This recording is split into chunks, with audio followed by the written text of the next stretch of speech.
Selamat pagi jemaat Tuhan, saya senang pagi hari ini bisa bersama dengan saudara semuanya untuk sama-sama kita belajar akan firman Tuhan. Maka sebelum saya akan menyampaikan firman Tuhan, ada beberapa hal penting yang saya ingin sampaikan kepada saudara semuanya berkenaan dengan bagaimana kita bergereja di tempat ini. Saya berdoa Anda tertanam di gereja, Anda bisa bertumbuh, bahkan Anda bisa berbuah di dalamnya. Itu sebabnya saya ingatkan sedikit tentang visi dan misi gereja kita. Bahwa visi gereja kita adalah as perfect as Christ. Kita akan sempurna seperti Kristus sempurna adanya.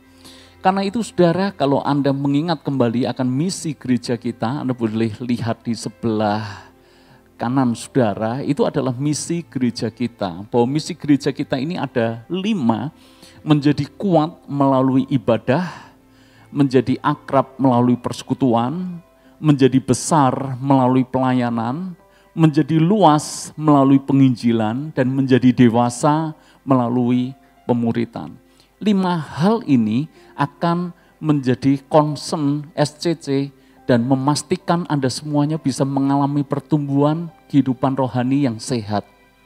Bagaimana gereja kita ini menjadi kuat melalui ibadah, bagaimana gereja kita ini hangat menjadi satu keluarga saudara, dan bagaimana saya rindu saudara semuanya terlibat di dalam pelayanan, saya rindu Anda dimuridkan, dan Anda juga menjadi orang-orang yang diutus untuk membawa jiwa-jiwa kepada Kristus. Karena itu ada 3 hal saja yang saya ingin Anda menangkap tentang gereja ini. Ada 3 pilar.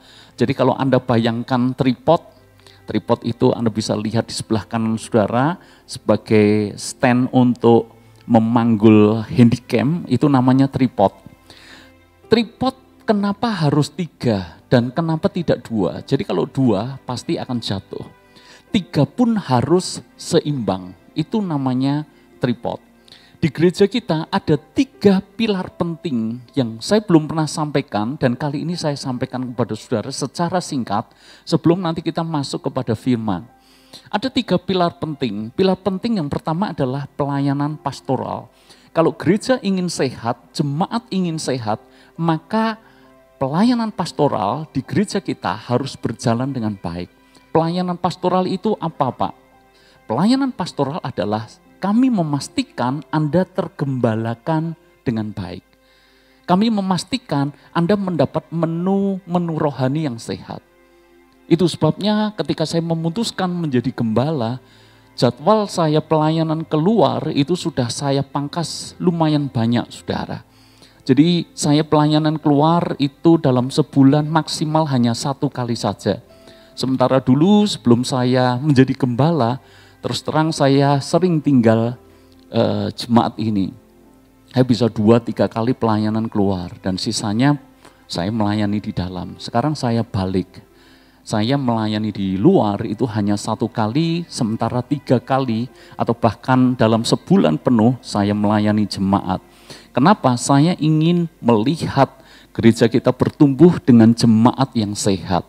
Itu sebabnya pelayanan pastoral akan kami lakukan sebaik mungkin.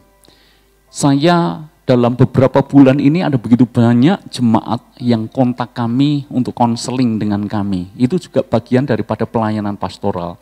Maka kalau Anda punya masalah, jangan pernah disimpan untuk diri Anda sendiri. Kalau Anda merasa butuh bantuan, dalam arti Anda mungkin butuh pandangan tertentu, insight tertentu, jangan disimpan untuk diri sendiri. Anda boleh tanya kepada kami, minta pendapat kami, hal apapun juga. Beberapa jemaat datang, mereka menceritakan masalah keuangannya. Beberapa jemaat datang menceritakan masalah keluarga dan rumah tangganya. Dan kami coba untuk mentoring saudara. Jadi tidak hanya sekedar kami kasih pandangan kami dan selesai. Kalau memang ini perlu dipandu, perlu dituntun. Karena saya tidak mau mengobati sekali pertemuan dan sepertinya obat itu diminum dan saya tidak kawal, nanti akan kambuh lagi. Jadi saya pastikan mentori dulu sampai benar-benar sehat, pulih, baru kemudian kita lepas. Kami melakukan itu. Makanya kembali kepada jemaat, kalau Anda butuh masukan, pendapat, jangan ragu untuk hubungi saya atau hubungi Pak Andi, silahkan Ibu Bapak Saudara. Bahkan untuk hal yang sepertinya sepele dan remeh. Beberapa waktu yang lalu ada seorang jemaat, dia hubungi saya, dia tanya, Pak, ini anak saya ini ngotot pengen trading robot, boleh atau tidak Pak? Saya ditanya demikian, jadi Anda kan bukan hal yang asing juga, beberapa waktu belakangan ini di masa pandemi ini banyak sekali robot-robot bermunculan saudara, dan kalau ditunjukkan profitnya juga menggiurkan. Lalu kemudian jemaat ini tanya kepada saya, lalu kemudian saya berikan beberapa pandangan kepada dia.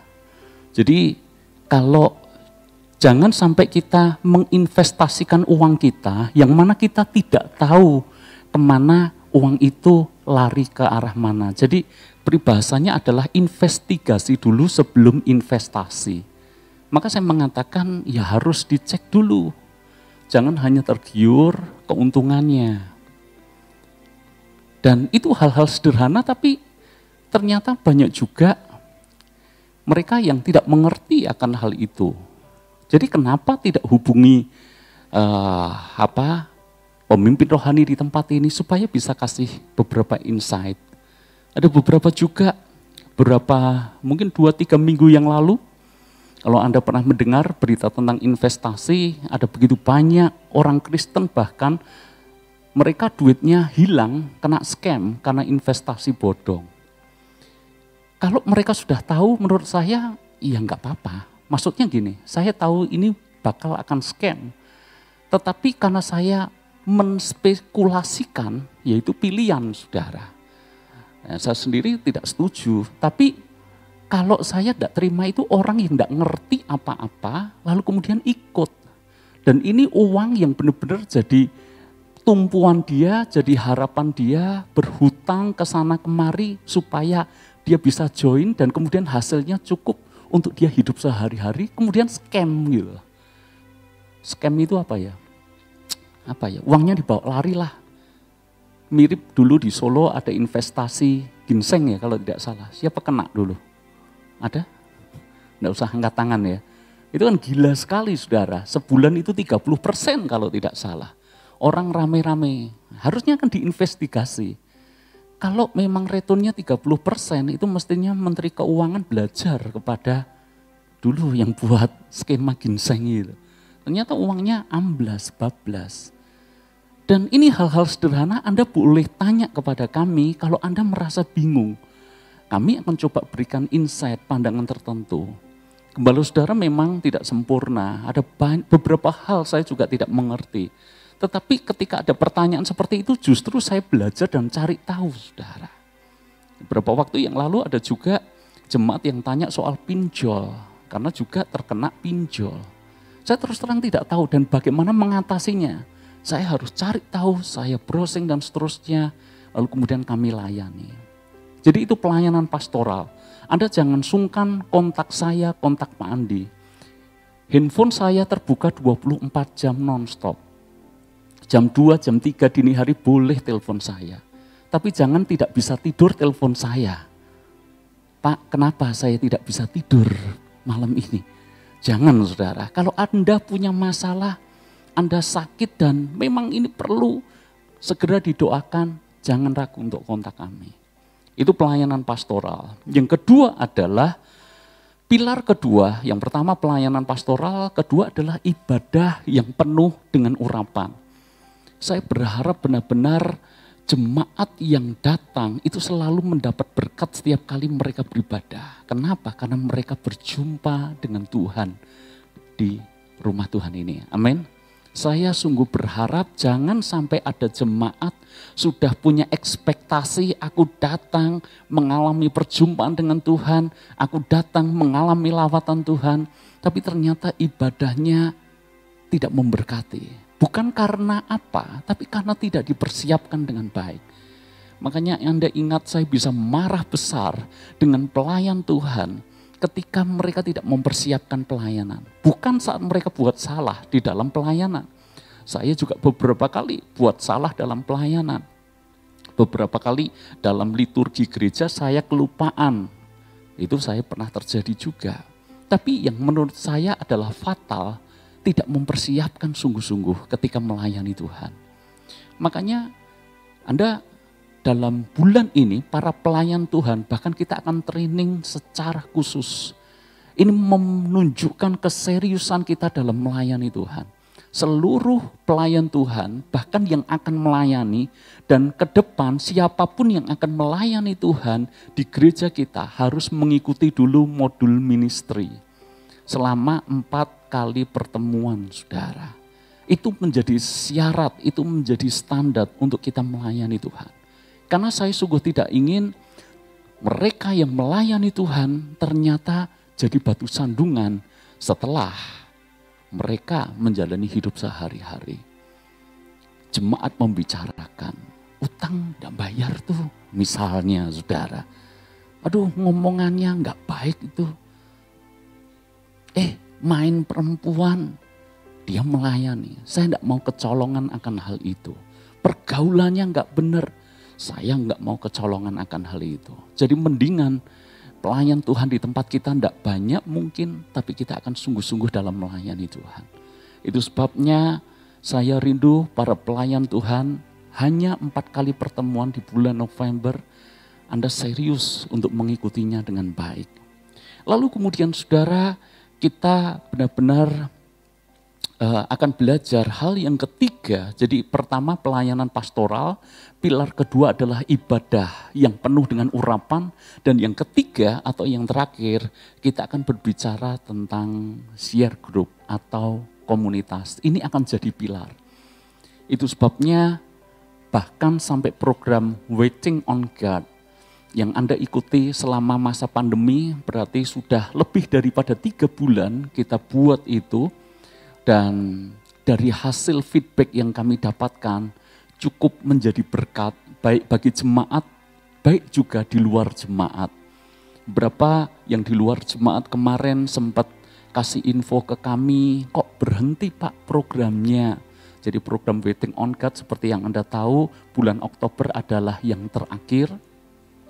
Ada beberapa pertimbangan, karena yang pertama saudara, bahwa memang program itu awalnya tujuannya adalah menguatkan jemaat di masa pandemi. Sekarang kondisi sudah jauh lebih baik, sudah banyak roda ekonomi yang pulih, jadi kita akan kembali kepada visi dan misi gereja kita. Nah, saudara, sampai program Waiting on God kita hilangkan, itu karena kita mau concern supaya program komunitas atau share group ini berjalan dengan baik. Nah, saudara, ada beberapa alasan kenapa kita perlu masuk di dalam komunitas. Ini adalah firman Tuhan yang akan kita pelajari. Kejadian 2 ayat yang ke-18. Buka Alkitab kita, Kejadian 2 ayat yang ke-18. Jadi kalau soal pelayanan pastoral, itu sudah kami para rohaniwan yang akan melayani saudara. Soal ibadah, jemaat mempersiapkan hati untuk beribadah dengan sungguh-sungguh. Para pelayan Tuhan yang melayani persiapkan dengan sungguh-sungguh. Saya rasa itu sudah clear. Dan dalam bulan November kita bahkan sudah siapkan modulnya. Sekarang yang ketiga, ini akan kita kerjakan bersama-sama. Komunitas atau share group, Kejadian 2 ayat yang ke-18. Saya bacakan buat saudara. Tuhan Allah berfirman, tidak baik kalau manusia itu seorang diri saja. Aku akan menjadikan penolong baginya yang sepadan dengan dia. Ayat ini memang sering dikutip dalam sebuah pemberkatan nikah. Menunjukkan memang tidak baik kalau seorang itu sendirian. Perlu pendamping, perlu penolong. Itu betul saudara. Tetapi kalau Anda amati, ayat ini juga bisa berbicara pentingnya kita punya komunitas. Alkitab berkata, tidak baik kalau manusia itu seorang diri saja. Tidak baik kalau Anda sendirian. Pikirkan, betapa orang sering berbuat dosa, kapan? Ketika sendirian. Jarang banget orang berbuat dosa secara berjemaah. Jarang. Kapan orang mencuri? Tidak ada orang mencuri, satu kampung rame-rame mencuri. Itu namanya kerusuhan, saudara. Tapi kalau orang mencuri biasanya dilakukan sendirian. Bagaimana kalau ada 2 atau 3 orang? Tentu saja yang dari awalnya pengen mencuri, jadi tidak mencuri. Dosa seringkali terjadi ketika orang itu sendirian. Pria, coba. Kapan kita mengakses hal-hal yang sifatnya porno?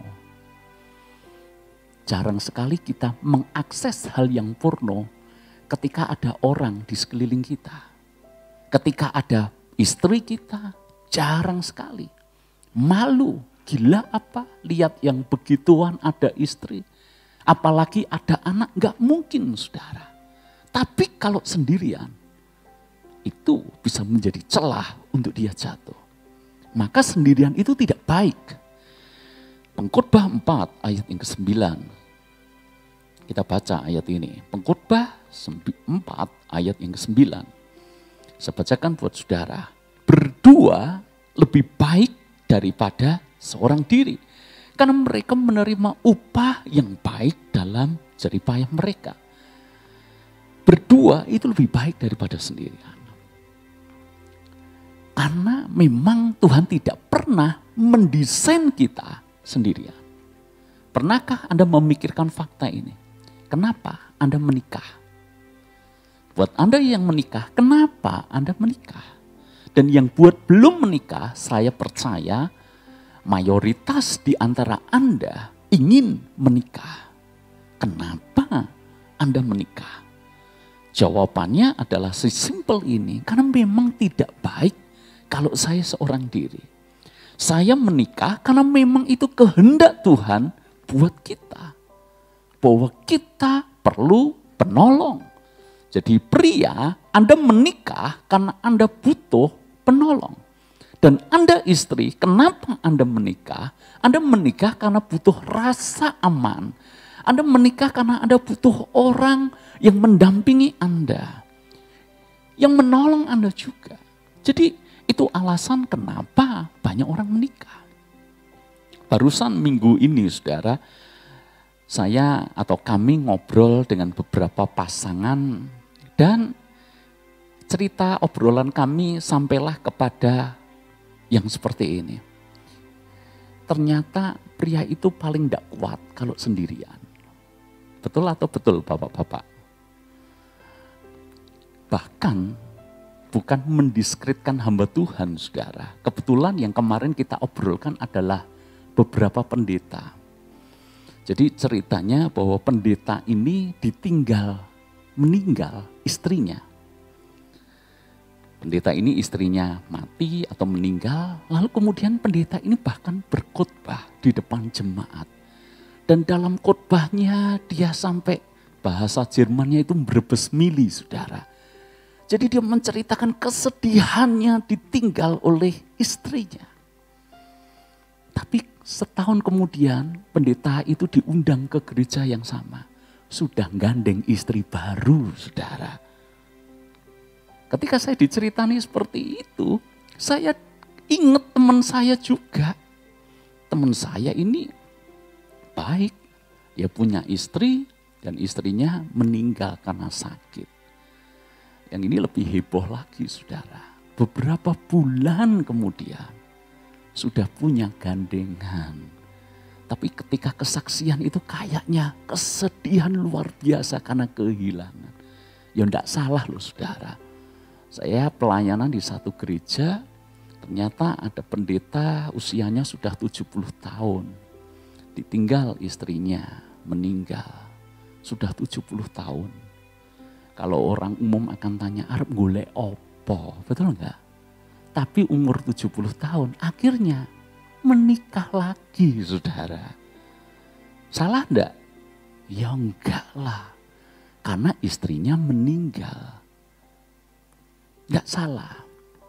Tapi saya sendiri, ya gimana ya? Susah ngomongnya gitu ya. Saya cuma bilang ke istri saya, kok bisa ya? Ya mungkin mereka berkata, Anda tidak ngalami, kami yang ngalami. Kami tidak bisa kalau sendirian. Itu loh faktanya. Jadi tidak salah saudara, tetapi itu hanya menunjukkan fakta, ternyata kita tidak bisa loh kalau sendirian. Coba cek di handphone Anda, berapa banyak grup di grup WA di handphone Anda. Ada yang cuma satu, tolong angkat tangan. Saya cuma satu, SCC aja Pak. Di luar itu tidak. Di luar itu ada permintaan saya tolak. Mau fokus ke SCC saja. Ada? WA, grup di handphone saya. Mungkin lebih daripada 10 grup saudara. Atau mungkin 15 grup ada. Sampai lupa pernah punya grup. Kebanyakan kita seperti itu bukan? Artinya apa? Kita nggak bisa kok sendiri. Kita terkoneksi, kita terhubung, dan seterusnya.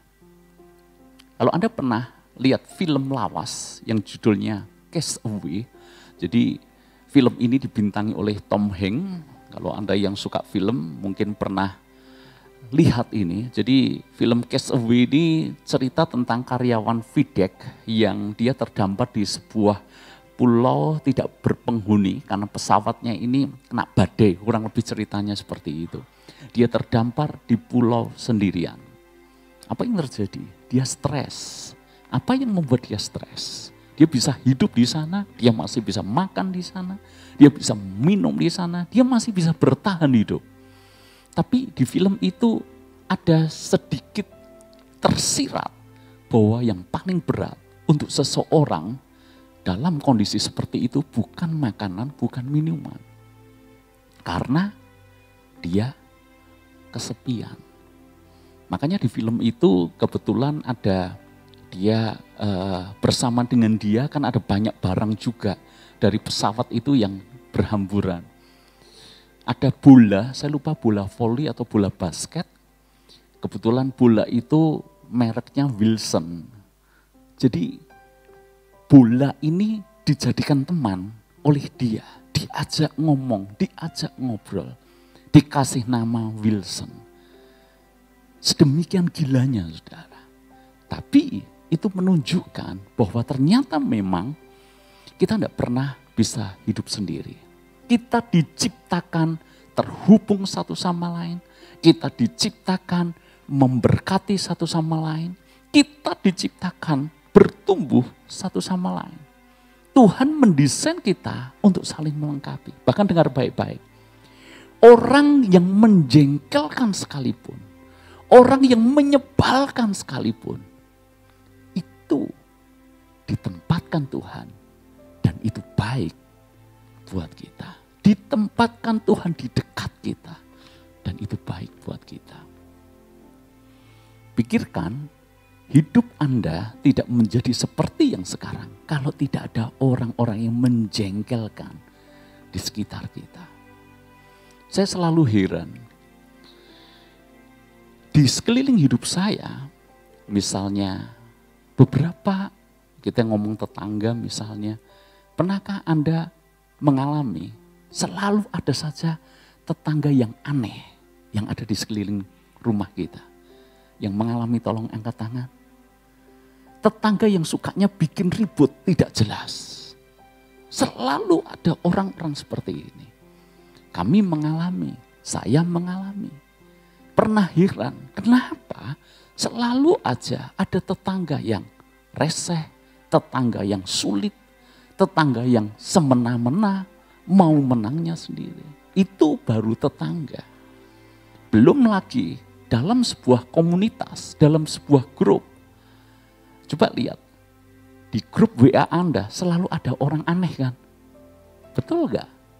Selalu di grup kita, selalu ada orang nyeleneh, cara berpikirnya beda. Beda kalau benar nggak apa-apa saudara. Beda menjengkelkan, pahamnya pokok men. You know pokok men? Apapun pokok men. Kenapa selalu ada orang-orang seperti itu? Tahukah kita? Itu pentingnya komunitas. Gini, kita itu sendirian bisa bertumbuh secara skill. kita bisa bertumbuh secara talenta. Kita bisa bertumbuh secara kompetensi, intelijensi, kepintaran, itu bisa bertumbuh Anda sendirian. Bisa. Anda tinggal buka YouTube, Anda belajar di sana, Anda bisa pintar. Tapi dengar, kita tidak mungkin bertumbuh secara karakter tanpa ada orang-orang di sekeliling kita. Karena orang-orang di sekeliling kita itu mirip batu gerinda buat kita semuanya. Tahu batu gerinda ya? Jadi batu yang diputer itu, lalu kemudian pisau itu ditaruh di atasnya, kemudian muncullah percikan bunga api. Pisau itu tumpul, tajamnya kapan? Ketika dia diproses dengan batu gerinda.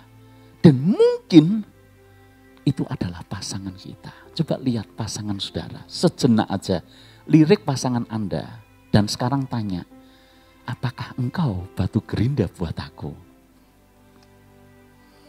Faktanya Anda tidak sebertumbuh sekarang kalau tidak ada orang-orang sulit di sekeliling kita. Artinya apa? Artinya bahwa kita butuh yang namanya komunitas. Kita tidak bisa sendirian. Ada ilustrasi kuno, yang ini mah kuno, mungkin Anda pernah dengar. Satu kali setelah habis ibadah, seorang jemaat datang kepada pendetanya. Dan dia berkata seperti ini, Pak Pendeta, tolong doakan saya. Saya ini pengen sekali jadi orang sabar. Tolong doakan saya Pak Pendeta. Lalu kemudian Pak Pendeta itu tentu saja diminta doa, apalagi doa yang baik. Dia mendoakan dan dia mulai berdoa seperti ini. Ya Tuhan, Engkau dengar doa hamba-Mu untuk anakmu ini. Kalau di pagi hari kirimkan orang yang menjengkelkan buat dia. Siang harinya kirimkan lebih lagi orang yang sulit buat dia. Nanti malam hari temukan lagi orang-orang yang aneh buat dia. Dan jemaat ini langsung motong, stop Pak Pendeta. Bukan itu yang saya minta. Saya ini mintanya sabar. Bukan ketemu dengan orang-orang menjengkelkan. Pendeta ini menjawab, sabar itu tidak bisa didoakan. Sabar itu hanya bisa terjadi kalau kamu diproses, kalau kamu dibenturkan, kalau kamu dihadapkan orang-orang yang melatih kesabaranmu. Itu sebabnya Alkitab juga berkata besi menajamkan besi, sesama menajamkan sesamanya. Jadi saudaraku, kita butuh yang namanya komunitas. Tidak bisa tidak. Kalau Anda ingin pergi cepat, pergilah sendiri. Tapi kalau Anda ingin pergi jauh, kita perlu bersama-sama. Kalau sendirian saya bisa cepat. Ya, kami kebetulan beberapa suka motoran, juga ada yang suka sepedaan. Anda ngamati enggak? Kalau semakin banyak yang ikut, semakin lama saudara. Semakin sedikit yang ikut, semakin cepat. Jadi kalau saya berdua, itu mungkin memacu motor bisa lebih kenceng. Karena tidak perlu mikirin yang ikut yang lain. Misalnya saya pengennya ngebut kenceng, saya tidak perlu mikirin mereka yang lambat. Yang motornya kecil, kecepatannya dan seterusnya. Saya nggak perlu mikirin. Tapi kalau sendirian itu tidak mungkin bisa jauh. Kalau mau jauh bersama-sama. Maka Anda dan saya, kehidupan rohani ini bukan seperti pertandingan lomba lari jarak pendek. Kita ini kayak maraton saudara. Maraton itu jauh. Dan kita butuh orang-orang yang menyemangati kita. Tanya kepada jemaat yang suka sepeda. Pak Hindra ini suhu saudara kalau sepeda. Kalau sendirian, saya ngalami saudara. Kalau sendirian hampir-hampir seringnya muter balik ketika bertemu kesulitan. Tapi ketika dalam kelompok besar, pernah satu kali saja saudara saya ke Tawangmangu. Bosen Pak ceritanya kok nyepeda ke Tawangmangu. Ya cuma baru sekali kok saudara. Tapi sekali ini cukup berkesan buat saya. Kenapa saya bisa sampai ke Tawangmangu? Naik sepeda. Kalau sendirian, kok saya enggak yakin kuat saudara. Terbukti, lah ini terbukti. Saya pernah nyoba sendirian Solo ke Kaliurang saudara. Sendirian kali ini. Jaraknya kurang lebih sudah terikot itu 78 kilo. Ya, dari Solo pagi banget dan pulangnya saya minta dijemput istri. Jadi sekalian refreshing di sana gitu. Harusnya tujuan saya itu adalah Tugu Kaliurangnya. Supaya benar saudara, kalau di foto itu, di posting itu enggak malu-maluin, enggak hoax gitu loh. Sampai sana benar. Tapi ternyata hanya kurang berapa kilo, saya enggak bisa sampai ke sana.